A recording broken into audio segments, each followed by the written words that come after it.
Good morning. In this particular video, we'll be looking at the last of paraphilic disorders, namely pedophilia.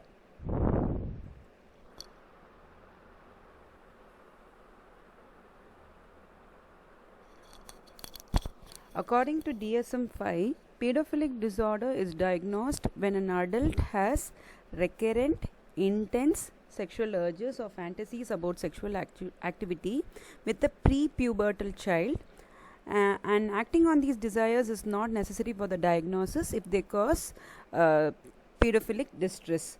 So when I just draw attention to this term called as pre-pubertal child, DSM-5 retains the wordings of the DSM-4 TR that a child is understood to be someone generally aged 13 or younger.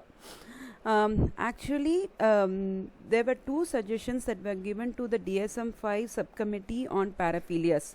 The first is that pedophilia be diagnosed according to the degree of physical maturity of the child, because there are certain developmental markers, and children also mature at varying ages. So there were it was suggested that they diagnose based on how the person is attracted depending upon the physical maturity of the child rather than the age of the child. And there was also a suggestion to include attraction towards pubescent children. The term hebephilia is used to refer to men who have attraction to pubescent children, meaning children who are in the early stages of sexual maturity. But however, both these recommendations were rejected by the DSM-5, and therefore the current DSM-5 criteria is still in accordance to what the DSM-4 TR suggests. These are some of the facts about pedophilic disorder. Pedophile sexual interaction with children frequently involves manual or oral contact with the child's genitals. Penetrative sex is rare, but we do know that if there is penetrative sex, there can be injury, but injury is often a byproduct. That is, the goal of a pedophile is not to get sexual gratification from inflicting pain on children. However, a small subset of pedophilics are also sexual sadists. In that case, the problem becomes more complicated. Nearly all individuals with pedophilia are male, and about 2/3 of pedophilic offender victims are girls, typically between ages 8 and 11. The rate of homosexuality among pedophiles is much higher than the analogous rate among adult men. That is, there are both heterosexual and homosexual men with pedophilic sexual preferences, but homosexual pedophilic sexual preferences is an entirely and different erotic preference from normal male homosexuality. That is, homosexual pedophilic sex offenders tend to have more victims than heterosexual pedophilic sex offenders, and one survey also showed that majority of pedophiles have used childhood pornography. Okay, so there are studies that were done to understand patterns of sexual responses among pedophiles.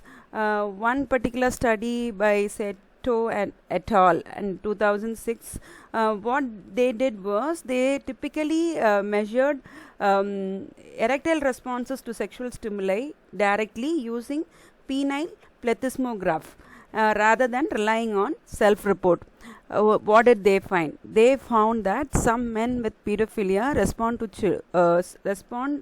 more to typically show greater sexual arousal to pictures of half-clad or nude children than pictures of women, adult women. And some men with pedophilia also respond to adolescents as well as adults. Okay, causes. Pedophilia is first recognized in adolescence and stays over a person's life. And it is very important for us to note that some pedophiles never act on their sexual preferences. And adults with pedophilia are found to be sexually or physically abused as children than are rapists of adults, and this was a finding of some recent study done in 2007. And research findings also support the importance of several neurobiological influences on pedophilia. Compared with non pedophilic sex offenders, men with pedophilia have lower IQs, and they are more likely to be left-handed than right-handed, and higher rates of head injuries were also reported among pedophilia. And differences in brain structure as detected by brain imaging techniques, and especially with areas that are responsible for normal sexual development, was seen in pedophilic patients. Your textbook then goes on to describe about one subsect of people whom we generally consider very trustworthy and not someone who is capable of committing crimes of this kind. So it talks about Catholic clergymen, priests who have had a history of repeated sexual offences with children, despite law and other severe consequences they have faced with law. There seems to be an increasing case among such target group of people, and that is quite concerning and disturbing. Your book also draws attention to people who have never acted on their pedophilic urges. As I told you, not everybody with pedophilia act on their urges. So there are some people who show clinical distress because they have such feelings, and however, stigmatizing them and giving them a diagnosis of pedophilia while having not engaged in them can lead to isolation. So there are certain organizations which support those kind of people. One such organization is what we call as Before You Act. This is intended to support law-abiding men with pedophilic feelings and to raise awareness that such men exist and suffer due to societal prejudice. Another organization called Virtuous Pedophiles is intended to reduce stigma towards law-abiding pedophiles by raising consciousness about their existence. Treatment typically consists of psychotherapy and medication. As I told you, these are people, unless they experience significant distress, will not come for therapy.